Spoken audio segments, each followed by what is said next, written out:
Bonjour à tous, bienvenue pour un nouveau numéro d'Outlap, votre podcast auto-hebdo. J'espère que vous allez bien, puisqu'on va aujourd'hui, en tout cas nous ça va bien, puisqu'on va parler de Thierry Neuville aujourd'hui. Donc voilà, enfin Thierry Neuville est devenu champion du monde des rallyes à 36 ans, avec son copilote Martin Villageux, qui est devenu champion du monde aussi pour la première fois, mais qui est arrivé il y a beaucoup plus récemment en WRC. On salue notamment Nicolas Gensoul, qui était le copilote historique de Thierry Neuville à l'époque. Le rallye du Japon qui a donc vu la victoire d'Elvin Evans. Voilà. Parce qu'on l'a vite oublié peut-être, mais Elvin Evans a gagné ce rallye et Toyota est devenu champion du monde des constructeurs. À mes côtés, Dorian Grangier.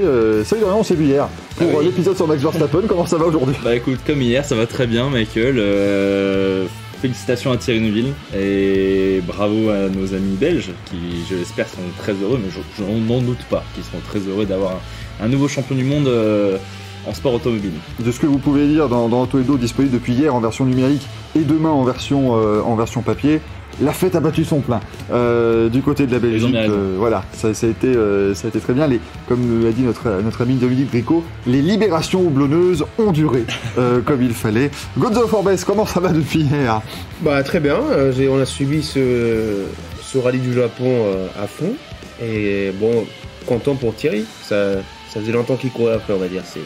Enfin. C'est un accomplissement qui arrive enfin, parce que, je vous le dis, nous avons ici les deux maîtres du rallye du Japon, puisqu'ils se sont relayés pour vous le faire vivre à des horaires très corrects.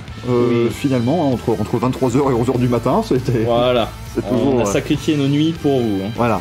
Donc heureusement quand même qu'il y a eu un titre novateur à fêter. Voilà, tout ça, c'est pas mal. Ça valait le coup, et on va évidemment se questionner, et bien sûr... j'allais presque dire le mérite, non, mais voilà, sur Thierry Neuville et sa carrière et quand même cet accomplissement qui arrive certes dans une saison un petit peu spéciale pour le WRC, mais qui vient couronner un pilote qui a été vice-champion du monde pour la première fois, on le rappelle, il y a 11 ans. Donc ça fait un bail. Et surtout champion en liaison, c'est surtout ça qu'il faut. C'est vrai que oui. Est-ce qu'on a déjà eu ce cas? Je sais pas. Hein. On a eu Sébastien Loeb champion sur son canapé.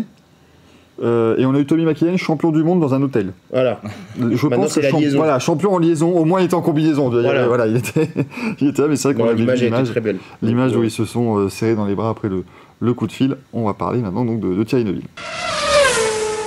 On peut même le dire aussi, parce qu'on est tous en boucle depuis dimanche sur ça y est, suivi de Thierry Neuville, ça y est, Hyundai a un champion du monde pilote. Ouais. Puisque c'est le premier titre pilote obtenu par la marque qui a fait ses débuts en 2014.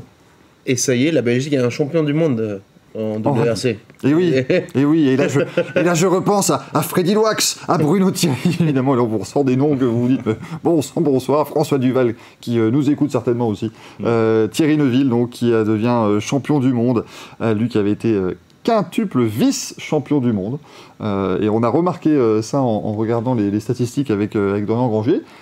Sachez qu'Elvin Evans se rapproche de cette carrière-là pour l'instant. Il a fêté son 4e titre de vice-champion en terminant 2e de la saison, puisque ça n'est pas Otanak qui a terminé vice-champion ce week-end après sa sortie lors de la première spéciale du dimanche, dans un virage à droite avec pas mal de feuilles qui était assez glissant. Il a perdu le contrôle avant d'être imité par Heikki Kovalainen par la suite. Image assez incroyable de la voiture de Kovalainen qui est tombée sur la voiture de Tanak. Et qui a failli emmener au passage le copilote de Tanak, Martin Järvigoa. Oui. Désolé pour mon estonien. Estonien les deux. Voilà. Mais oui, le copilote qui s'est fait très peur alors qu'il était en train de chercher quelque chose dans la voiture. Oui, il était reparti chercher un truc dans son paquet de droite là. Et... Donc oui, il a vu c'était une Toyota qu'il avait. Non, une Skoda. Non, la GR, il y avait la GR Yaris. Il avait une Yaris arrivée comme ça.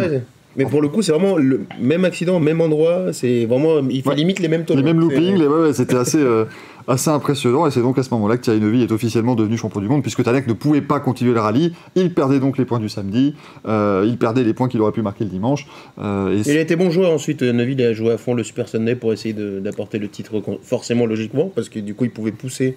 Et s'il partait à la faute, c'était plus grave, voilà. Pour lui, en tout cas, l'essentiel était fait, mais effectivement, ils ont essayé d'aller chercher ce titre constructeur. Bon, ce qui était forcément plus difficile pour Hyundai, sachant que le leader du rallye s'était sorti. Andreas Mikkelsen n'a aussi pas connu un rallye des plus simples. Et même Neuville, dimanche, il l'a pas vraiment dit, mais avant le départ de la première spéciale, il y a eu des soucis mécaniques avec une panne d'hybride sur la liaison pour aller au départ de la première spéciale.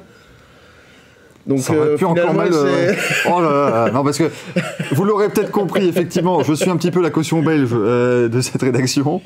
Non, mais il a réussi à le réparer à temps. Et... Voilà. Mais je vous avoue que le vendredi matin, quand on apprend qu'il a passé toute la journée à ramener la voiture avec un problème de turbo, on se dit oh là là, ça va devenir terrible. J'avais vu d'ailleurs un des commentaires sur notre Instagram qui parlait de ces mots qui auraient pu être prophétiques dans les podcasts de la semaine dernière. On évoquait le fait que même si tout semblait joué, ça n'était pas encore joué. Bon, ça s'est bien passé. Thierry Neuville qui vient clôturer, clôturer. Elle n'est pas encore terminée sa carrière. Il n'a pas dit j'ai gagné, je prends ma retraite, mais Dorian, il atteint le point d'orgue d'une carrière qu'il aura vu quand même passer par des très hauts, des très bas. Enfin, ça aurait été un long chemin. C'est le juste accomplissement quand même d'un pilote qui a quand même gagné plus d'une vingtaine de rallyes, qui est passé tout proche d'un titre. Moi, je pense à 2017 où il gagne 4 fois et il gagne pas parce que c'est une saison en dents de scie, il y a plusieurs erreurs, des abandons et tout. 2019, il passe pas loin non plus. En fait, Thierry Neuville, sa carrière, c'est ça, c'est un des meilleurs pilotes. Mais ça passe pas loin. En fait, il y a toujours un truc qui va pas. Ça a souvent été des erreurs. Pas forcément des problèmes mécaniques, souvent des erreurs. Et cette année, c'est la première année où il commet quasiment, en tout cas, j'ai pas le souvenir là qui vient en tête, mais quasiment aucune erreur. Encore ce week-end, c'est un problème mécanique qui vient le perturber. Mais c'est le seul pilote qui marque des points sur tous les rallyes. Sur tous les rallyes. Même dans les rallyes où il est en difficulté et tout, il marque des points. Il a ouvert la route toute la saison. Oui. Ça, c'est très important aussi. C'est vrai qu'il est champion du monde depuis le premier rallye. Oui, et ça, en leader du championnat. Ouais, c'est très rare. Soyons précis. C'est très rare parce qu'en général, après le premier rallye, tu ouvres la route au deuxième, donc du coup tu gagnes pas et tu perds le. Là, il a mené tout le long. Et franchement, on peut rien lui reprocher à Thierry Neuville. Il y en a beaucoup qui diront oui, le barème, oui, Romain Perra. C'est pas le barème qui l'a aussi aidé à. Et c'est les règles du jeu. Oui, mais clairement, c'est les règles du jeu. Tout le monde avait le même barème, effectivement. Exactement. Ça, et il fallait l'exploiter au mieux. C'est ce qu'il a fait. Il l'a fait excellemment bien. Voilà. Moi, c'est un pilote qui m'a fait beaucoup de peine ces dernières années parce que tu sentais que plus le temps passait, plus tu disais, mais en fait, peut-être qu'il a passé son prime, comme disent les jeunes.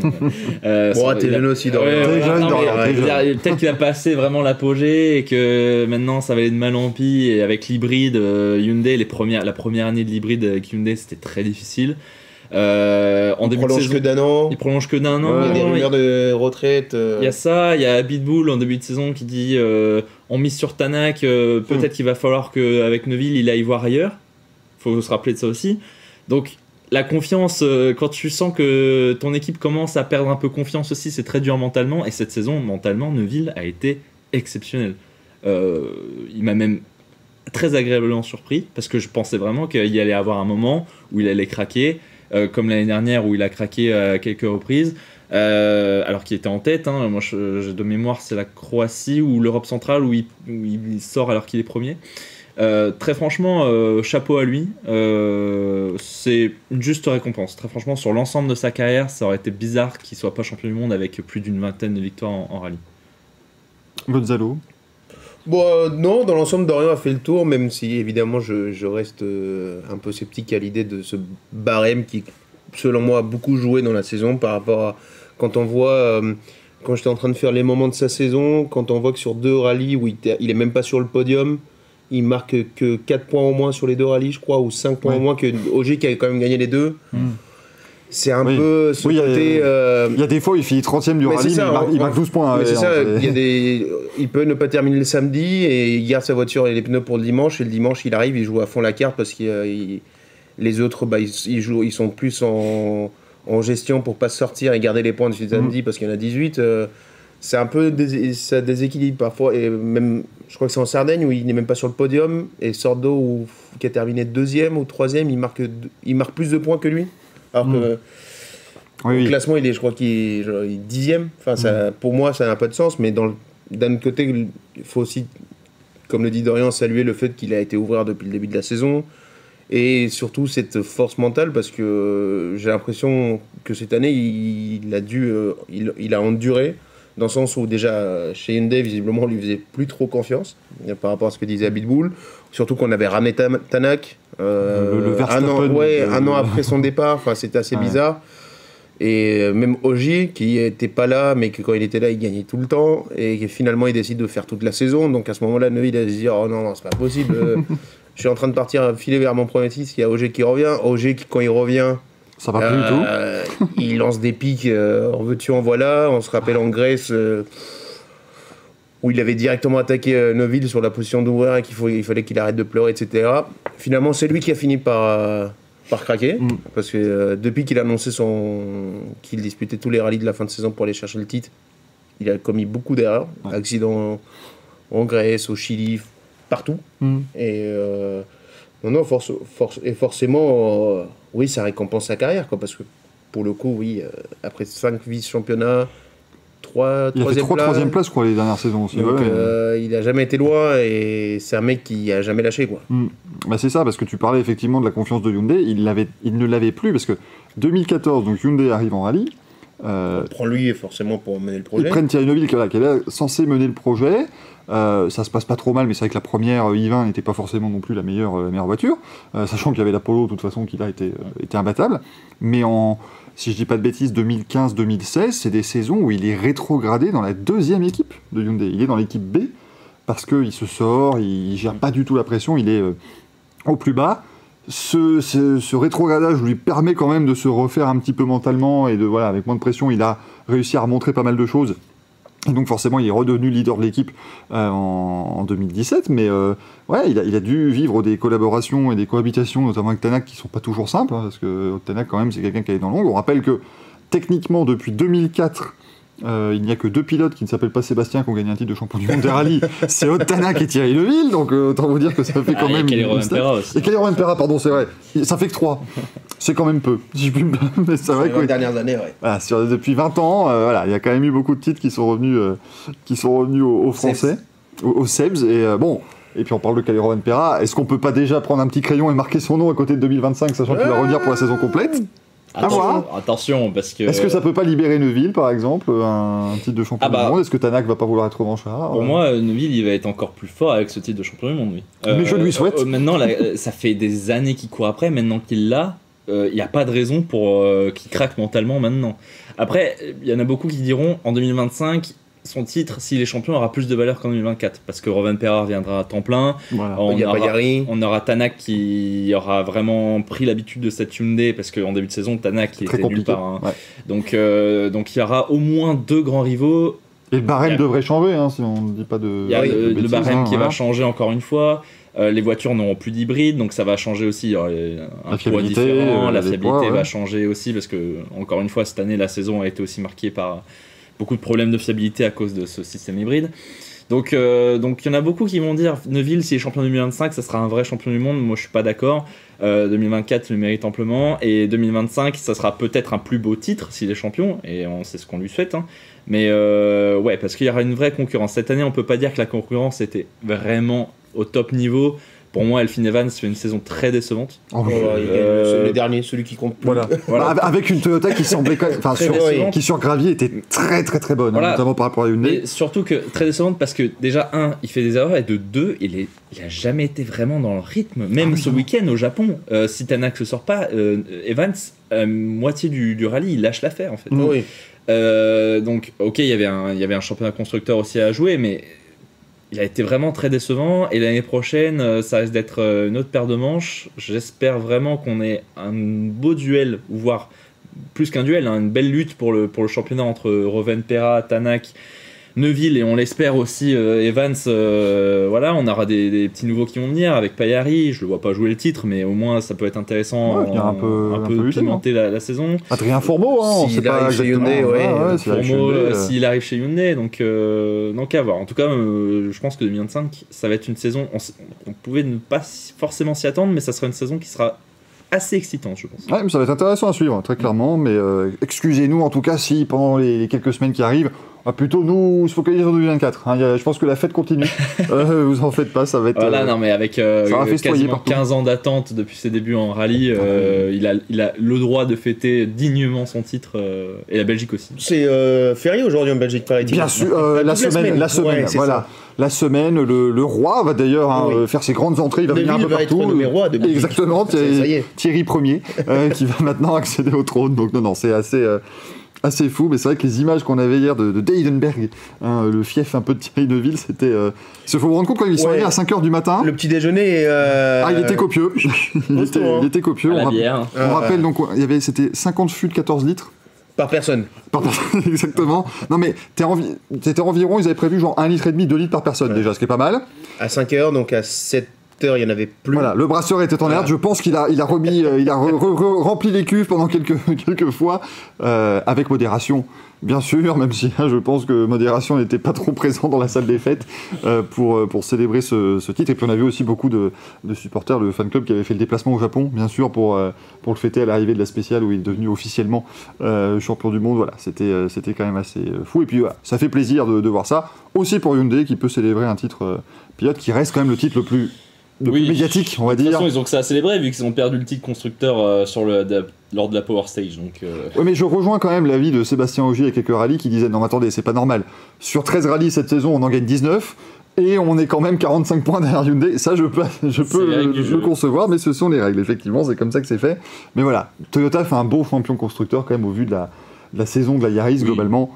Je pense que les champions, que ce soit pilote, copilote et constructeur, voilà, c'est assez correct. Ouais. Et on salue... pardon, vas-y, Dorian. Non, je voulais juste rappeler que si Sébastien Ogier, je sais pas si vous vous souvenez, en Grèce, dans la Power Stage, il part en tonneau, il finit le rallye pour inscrire les points. S'il n'inscrit pas ces points-là, Toyota n'est pas champion. Ouais.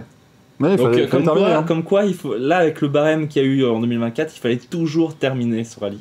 Parce que il inscrit 13 points à ce rallye-là. Et Toyota a fini champion avec 3 points d'avance. Et il empêche des pilotes Hyundai de remonter, donc de marquer plus de points de samedi, et ainsi de suite.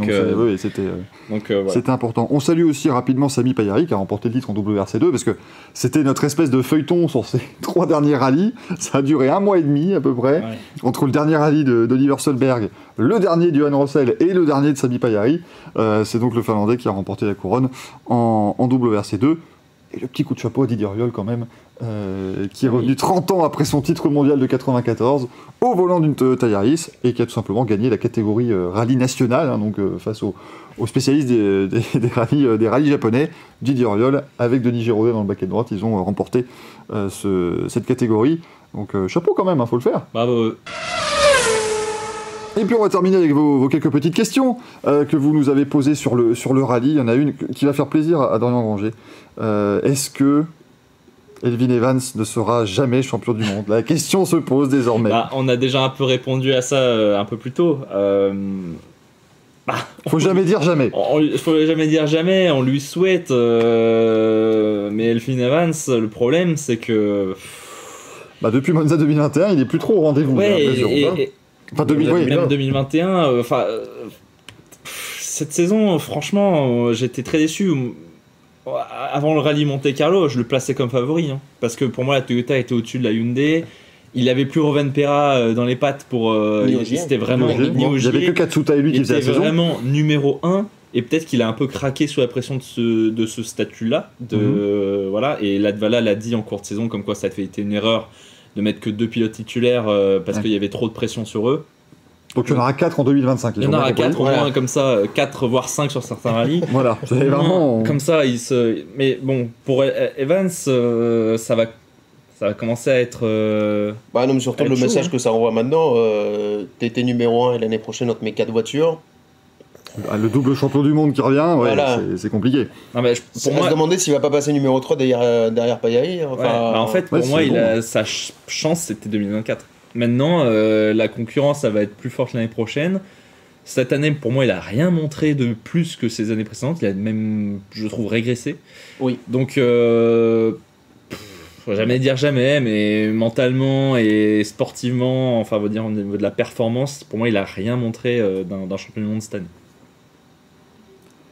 Et une question de Guillaume Lafay qui nous dit qui voyez-vous être le prochain nouveau champion du monde WRC? Donc là, juste rapidement, un nom et pas. Voilà. Adrien Fourmeau. Voilà. Allez, let's go. Alors, nouveau, on compte pas Tanak, Rovanperä. C'est le principe d'un nouveau champion. Comme Neville cette année, Dorian, effectivement. Non, mais Et pas parce le que prochain champion. Aujourd'hui, il y en a pas des masses. Fourmeau. Bah, c'est Fourmeau, Paillari ou Cesx, globalement, dans ce qu'on connaît. Fourmeau. À choisir, je prendrais Paillari. Fourmeau. Non, mais Fourmeau, moi je le souhaite aussi, parce que si jamais il rejoint Hyundai, ça va être la première fois qu'il va rejoindre une écurie d'usine. Il aurait les moyens de vraiment aller chercher au moins une première victoire. L'année prochaine, c'est ce qu'on lui souhaite. Je pense qu'il a atteint vraiment la maturité pour. Après, au niveau du talent pur, est-ce que Fourmeau il a la capacité d'aller jouer contre des Rovanperä, des Tanak, des Neuville, Tanak-Neuville, c'est leur équipe Hyundai, donc ça va être compliqué. À voir. Mais après, en talent pur, au niveau de l'âge aussi et de ce qui a été montré là sur les dernières années, pour moi, Paillari, c'est le futur nouveau champion du monde. Ouais. Et Grégoire Munster Jourdan Serdaïdis, non? Non. Ce sera Alors autant Grégoire Munster, saison compliquée, mais saison d'apprentissage dans une petite équipe. M-Sport avec des moyens limités, autant Serdaïdis, là c'est pour la blague. Hein, mais... Ah bah là on fait la couverture. S'il est champion du monde, là je pense que ça aurait été une année complètement. Non mais respect à Serdaïdis qui aide justement aussi la carrière de Munster. Donc sans lui peut-être que Munster il pourrait pas participer au rallye, mais que M-Sport pourrait pas engager autant de voitures. Non, voilà. C'était pas une pique, rassurez-vous. Et puis en attendant, il fait ses rallyes, il casse pas la voiture. Ah ouais. Il roule à son rythme. C'est le principe d'un gentleman driver. Exactement. Voilà. Il prend plaisir. D'ailleurs, juste un petit mot pour finir, peut-être, j'espère vraiment qu'avec la fin de l'hybride l'année prochaine, on aura le retour des engagements privés. Oui. Alors, ça me semble un peu compliqué pour 2025 parce que tout s'est fait très tard et pour quand même engager un programme WRC, c'est long et cher. Mais là, on va avoir des voitures qui vont être comme dans les années fin 2010, début 2020, c'est-à-dire des voitures sans hybride, plus légères, moins coûteuses.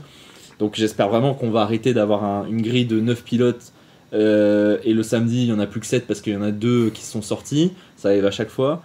C'est pour le bien du WRC et surtout en fait, juste pour pas que le rallye meure en fait tout simplement. Il faut vraiment que le retour d'engagement privé pour un petit peu étoffer cette grille là. Donc j'espère qu'en 2025-2026 et à l'avenir on aura le retour de cette forme d'engagement-là. C'était l'instant coup de gueule. Oui, c'est ça. Exactement. Il en a gros sur la patate. Non, mais c'est une discipline que j'aime beaucoup aussi personnellement et que tout le monde aime. C'est passionnant, les voitures sont incroyablement rapides et c'est beau à voir. Et encore cette saison, malgré le barème, malgré tout ce qu'on peut dire, on a quand même une saison intéressante.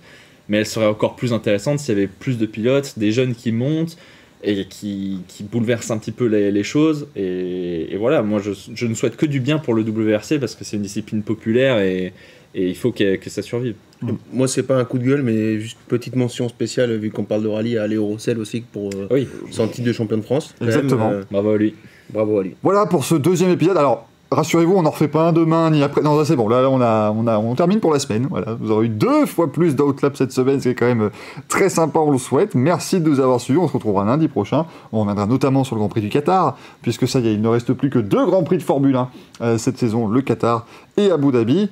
Abu Dhabi que vous pourrez suivre évidemment en inside pendant tout le week-end sur les réseaux sociaux grâce au jeu concours Osra Moto Hebdo. Bien sûr, c'est important de le rappeler. Merci Dorian, merci Gonzalo merci Michael d'avoir été à mes côtés. Ciao. Merci à vous. Et on se retrouve lundi. Ciao, ciao.